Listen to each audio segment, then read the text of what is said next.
ქართული ოცნების ხელისუფლება დასავლეთის შემდეგ ურთიერთობებს მეზობელ ქვეყნებთანაც ართულებს, კერძოდ აზერბაიჯანთან, რომლის მოქალაქეებსაც ტრანზიტული გადაზიდვებისას სერიოზულ პრობლემებს უქმნის. აზერბაიჯანელ გადამზიდავებს კვირების განმავლობაში აყოვნებენ იმ შემთხვევაშიც კი, თუ მათ საბუთები წესრიგში აქვთ. აზერბაიჯანული მედია აღწერს, რომ წესრიგი ქაოსით შეიცვალა, ზრდილობა კი უხეშობით და კანონმაც მეორე პლანზე გადაინაცვლა. რა არის ამისი მიზეზი?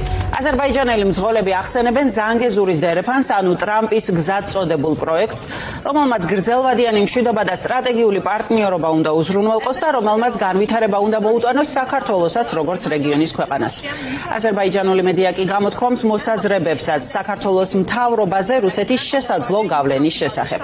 თამარ დემეტრაშვილი გვერდება თემის დეტალებით. აზერბაიჯანულ მძღოლებს ვერ გაუგიათ მათთვის ერთდროს ჩვეული და კომფორტული მარშრუტი, რატომ გახდა პრობლემური. თავდაპირველად შეფერხება მათი თქმით ტექნიკურ პრობლემად აღიქვეს, თუმცა განვითარებულმა მოვლენებმა უკვე აჩვენა, რომ პრობლემა უფრო ღრმაა. ამბობენ, რომ ჯერ ერთეულ სატვირთოებს აკავებდნენ, თუმცა მოგვიანებით შეფერხება უკვე შეეხო მანქანების მთელ ჯგუფებს. აზერბაიჯანელი მძღოლები ინტერვიუებში ამბობენ, რომ საბაჟოსა და პოლიციის თანამშრომლების მხრიდან მათ მიმართ დაუფარავი აგრესია და შეურაცხყოფა იგრძნობა. ამბობენ, რომ მიუთითებენ სიუნიკის დერეფანზე, რომელსაც აზერბაიჯანული მხარე ზანგეზურს უწოდებს და ეუბნებიან, რომ შეუძლიათ სწორედ იმ მარშრუტით იმოძრავონ.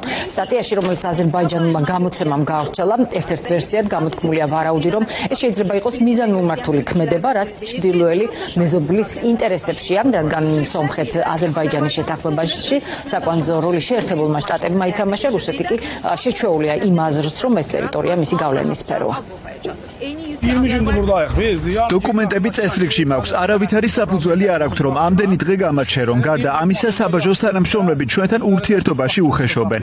საბაჟოს თანამშრომლების გარდა დიდ პრობლემებს გვიქმნიან საგზაო პოლიციის თანამშრომლებიც. ხელისუფლების ოპონენტები საუბრობენ, რომ ახალი მარშრუტის გახსნით საქართველო უფრო დიდ კონკურენციაში ერთვება. შესაბამისად, თუ კი აზერბაიჯანელ მძღოლებთან დაკავშირებული პრობლემა სიმართლეა, როგორც ეს სტატიაში არის მითითებული, ეს მიუთითებს იმაზე, რომ საქართველოს ხელისუფლება ვერ აცნობიერებს პრობლემის მნიშვნელობას და ნაცვლად იმისა, რომ უფრო მეტად მომხიბვლელი გახადოს საქართველოზე ტრანზიტი, პირიქით ქმნის გარემოს, რომ ქვეყანამ ტვირთები დაკარგოს.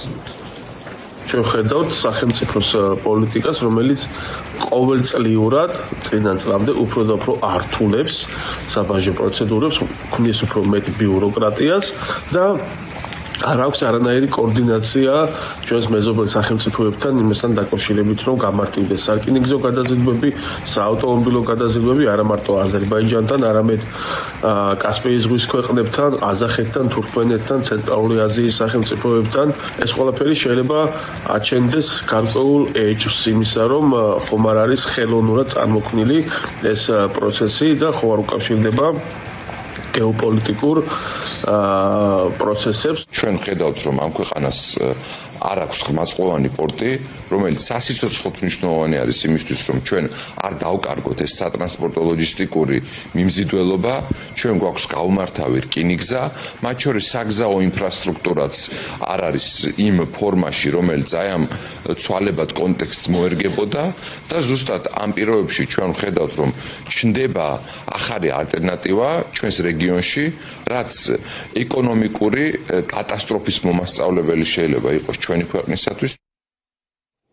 აზერბაიჯანულ მედიაში გამოქვეყნებულ სტატიაში აღნიშნულია, რომ აზერბაიჯანი მრავალი წლის განმავლობაში საქართველოს განიხილავდა როგორც სტაბილურ პარტნიორს, შესაბამისად მძღოლების გარშემო შექმნილი ვითარება აზერბაიჯანული საზოგადოებისთვის გაუგებარია. მაყურებელს კი შევახსენებთ, რომ რამდენიმე თვის წინ ანალოგიური პრობლემა შეექმნა სომხეთთან მიმართებაში, სომხური მხარე მაშინ ჭიოდა, რომ სატვირთო მანქანებს, რომლებიც საქართველოს ტრანზიტით გადიოდნენ, ჩვეულებრივზე დიდი ხნის განმავლობაში აჩერებდნენ საზღვარსა და საბაჟო სივრცეში.